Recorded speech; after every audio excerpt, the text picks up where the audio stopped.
घर की औरत पार्ट 3। मीना का घर ठीक से ही चल रहा था। मतलब अब सास और बहू दोनों कमा रही थी, खुद की जिंदगी जी रही थी, मिलजुल कर रह रही थी। लेकिन कहते हैं ना, दुख के दिन नहीं टिके तो सुख के दिन कैसे। अरे मंगलू, कहाँ है? कितने दिनों से गांव नहीं आया माँ की खोज खबर लेने। तभी मीना आ जाती है। अरे दादी साहब, कैसे आना हुआ? बताया नहीं हम स्टेशन आ जाते। ये बोलते हुए मीना अपनी दादी सास के पैर छूने के लिए झुकती है कि दादी सास जोर की लात मारती है। बड़ी आई, कैसे आना हुआ? मेरे पति का मकान है ये। और तेरे बाप ने क्या दिया जो तू पूछ रही है, हैं? और ये क्या पहना है? न साड़ी न सर पर पल्लू, बात बात पर जबान खुलती है।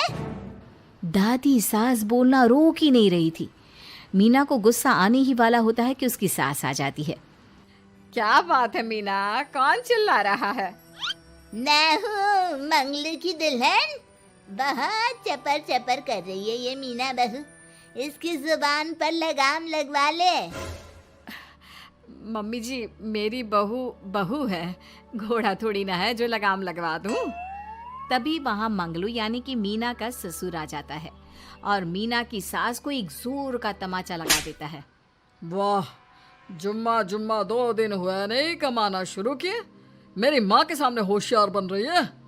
मैंने बुलाया है माँ को, ये रहेंगी तो कम से कम इस घर की औरतें औकात में रहेगी। अरे जब से कमा रही है सर पर चढ़कर नाच रही है। चिंता न कर मंगलू, मैं आ गई हूँ ना। दोनों को लाइन में लगा कर रखूंगी। दोनों बहू ने मेरे मंगलू की जिंदगी खराब कर रखी है। तभी वहां पोता यानी कि मीना का पति आ जाता है।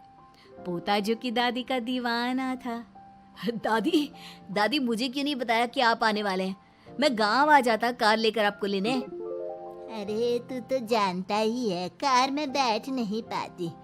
पता नहीं, बहुत दिनों से लग रहा था कि तू और मंगलू परेशान है। आज मन नहीं माना तो आ ही गई मैं। देख, यहाँ आकर पता लग रहा है। क्या पता लग रहा है दादी? यहाँ तो सब ठीक है, किसी को कोई परेशानी नहीं है। क्यों माँ, क्यों मीना, क्या हो गया? इन दोनों को क्यों परेशानी होगी? इन लोगों ने तो परेशान करके रखा है। माँ और मीना के बारे में कैसी बात कर रहे हैं पापा? क्या हो जाता है आपको रह रहकर? तू तो खाना बना बना कर बेशर्म हो गया है, लेकिन मैं नहीं। मेरी माँ आ गई है अब इस घर में। अब यहाँ सब वैसे ही रहेंगे जैसा मैं चाहता हूँ। देख मंगलू, तेरी बहू काम करती है तो मुझे कोई लेना देना नहीं है, लेकिन मेरी बहू कोई दर्जी का काम नहीं करेगी, साफ साफ बोल रही हैं। लेकिन दादी साहब, वो तो बहुत अच्छा बुटीक चला रही हैं। बहुत अच्छा चला रही है, लेकिन हम लोगों ने अपने घर की बहू से ना काम नहीं करवाना। अरे इसके बाप को शादी के वक्त ही बोल दिया था। और इसके बाप जिन्होंने दहेज में एक साइकिल दी थी ना, कैसे हाथ जोड़कर कह रहा था, मेरी बेटी आपके घर आ गई, इससे सौभाग्य कुछ नहीं। अब देखो इसकी बेटी, बहू आ जाने के बाद सर पर चढ़ रही है मेरे मंगलू के। मीना जो कि सास की बुराई सुनकर परेशान हो जाती है। दादी सा छोटा मुंह बड़ी बात। लेकिन क्या पिताजी ने आपको बताया नहीं? सासू माँ ने अपने पैसे से ससुर जी के जन्मदिन में कार दी थी। ससुर जी इतने साल से स्कूटर से जाते थे, अब कार से जाते हैं। क्यों ससुर जी, बताया नहीं आपने? क्यों रे मंगलू, कार ले ली तूने? मुझे तो तू पैसे भी नहीं भेज रहा। 2 महीने से कैसे कैसे दिन काट रही थी और तू यहाँ कार से घूम रहा है। आप भी सासू माँ को अपने बैंक अकाउंट की डिटेल दे दीजिए दादी सा, वो डाल दिया करेंगी पैसे आपके अकाउंट में। क्यों सासू माँ? मंगलू यानी कि मीना का ससुर, जिसने अपनी माँ को गांव से सिर्फ अपनी बीवी को लगाम लगाने के लिए बुलाया था, ये सब देखकर जोर से चिल्लाता है। मीना बहू, चलो दादी सास आई है, यह नहीं कि खाने पीने का इंतजाम करे। अरे माँ, तू भी किन लोगों की बात में आ रही है? चल मेरे साथ मेरे कमरे में चल। ससुर अपनी माँ को लेकर कमरे में चला जाता है और दोनों बैठकर वैसे ही पंचायत शुरू कर देते हैं जैसे कोई बहू अपनी माँ से सास की बुराई कर रही हो। देख मंगलू, गलती तो तेरी ही है जो तूने घर की जनानियों को काम के लिए बाहर निकाला। दूसरे तेरे पापा को देखा था, कभी मुझसे फालतू बोलते।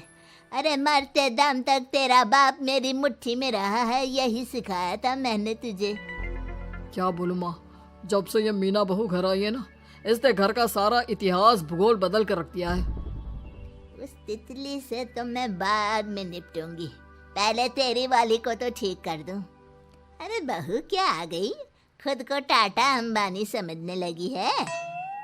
माँ देख, जो भी हो, इस बात को याद रखना कि हमारे घर की परंपरा क्या है। औरतों का औकात में रहना जरूरी है। अरे बहू के साथ मिलकर माँ ये बात उड़ती रहती है। बेटा देख, गलती तो तेरी भी है, क्यों तूने इसे काम करने की छूट दी। मारना भी कम कर दिया है तूने इसे, वरना पहले आती थी तो बहू का कोई ना कोई हिस्सा सूजा हुआ या काला ही दिखता था। देखकर तसल्ली मिलती थी कि तूने कंट्रोल कर रखा है। इस बार तो काला और सूजा छोड़, अच्छी खासी चमकती दिख रही है ये। अब क्या बताऊं माँ, गलती तो हो गई है। हाँ, वो कार देखकर पिघल गया होगा ना तू। अरे बेटा, औरतों को मुट्ठी में रखा कर। शान की साइकिल ज्यादा अच्छी कुत्ता बनकर कार चलाने से, समझा। मीना का ससुर अपनी माँ की बात को सुन रहा था। बस माँ, जो गलती हो गई मिट्टी डाल उस पर। अब बस तू ना घर पहले जैसा करके जाना। ये सब ना बहू का किया धरा है, समझी।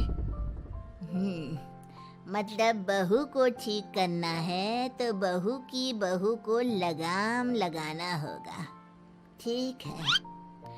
दोनों माँ बेटा बातें करके सो जाते हैं। सोने के बाद अगली सुबह मंगलू की बीवी यानी कि मीना की सास, माँ जी उठिए, ये लीजिए गर्म पानी और ये दादुन। चलिए तो याद रहा तुझे, वरना मैंने तो सोचा था कि बहू के चक्कर में पागल ही हो गई होगी बिल्कुल।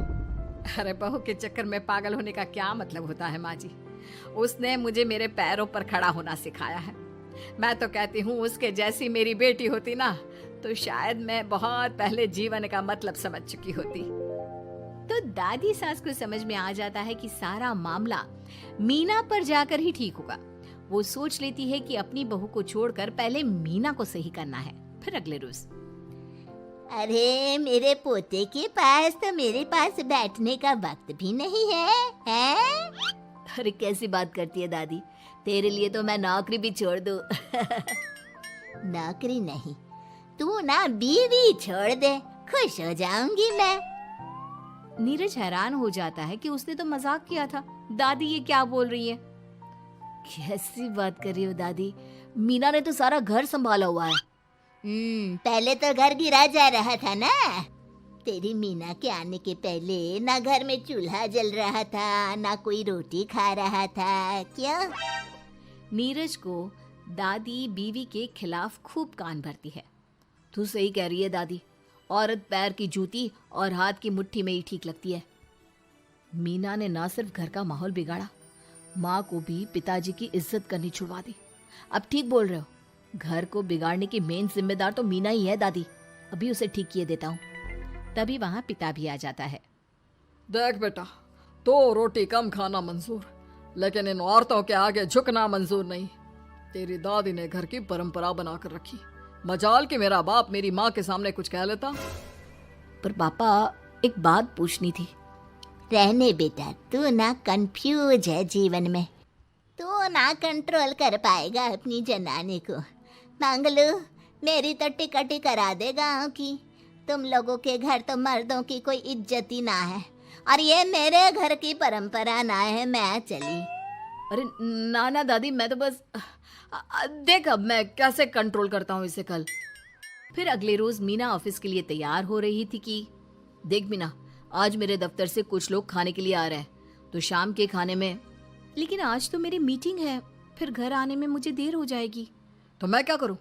बोला ना शाम को खाना बनाना है तो बनाना है, समझी। मीना को पति की बात अजीब लगती है, पर वो दादी सास के सामने कोई भी ड्रामा क्रिएट करना नहीं चाहती थी।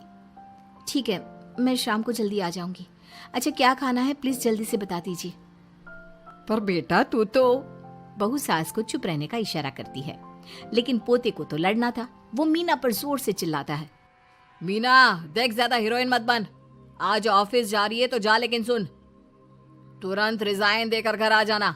ना मुझे तेरी कमाई चाहिए, ना ही तेरी नसीहत। आज से घर में वही होगा जो मैं चाहूंगा, समझी? अरे कैसे लैंग्वेज बोल रहे हो? ये तुम्हारी बोली नहीं है। कौन सिखा रहा है तुम्हें? तभी दादी सास आ जाती है। क्या बोलना चाह रही है बहू? मैं मुन्ने के कान भर रही हूँ, हैं? हाँ, मुझे तो यही लग रहा है, वरना हम लोगों का घर अच्छे से चल रहा था। सभी मिलजुल कर एक दूसरे को इज्जत देकर रह रहे थे।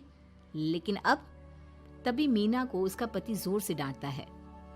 सास बेटी बहू की लड़ाई को बर्दाश्त नहीं कर पाती। देख नीरज, बहू को डांटना या फिर बहू के साथ गलत व्यवहार, ये सब मुझसे बर्दाश्त नहीं होगा। वाह रे वाह, सारी जिंदगी जो पति की डांट और मार खाती रही, अब बहू को थोड़ी सी डांट क्या पड़ी, गुस्सा आ गया। हाँ माँ, क्या हो गया? मैंने तो मीना को कहा कि देख नीरज, मेरी बहू को कुछ नहीं कहेगा तू। ये माँ ही होती है जो अपने बेटे को औरतों की इज्जत करना सिखाती है, लेकिन कोई औरत अपने बेटे से बहू को मारना या डांटना सिखाए तो ये शर्म की बात है।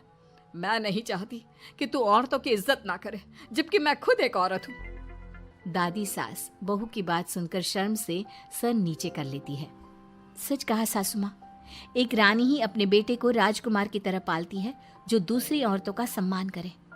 काश दादी सास भी पिताजी को अच्छे संस्कार दे पाती। मीना की बात सुनकर दादी सास उन लोगों से माफी मांगती है। मैं समझ गई बहू, औरतों की बेइज्जती करने को घर की परंपरा समझती थी, झूठी शान समझती थी। वो सब गलत है। औरतों की इज्जत से घर में माँ लक्ष्मी और सरस्वती का वास होता है। मुझे माफ कर दो।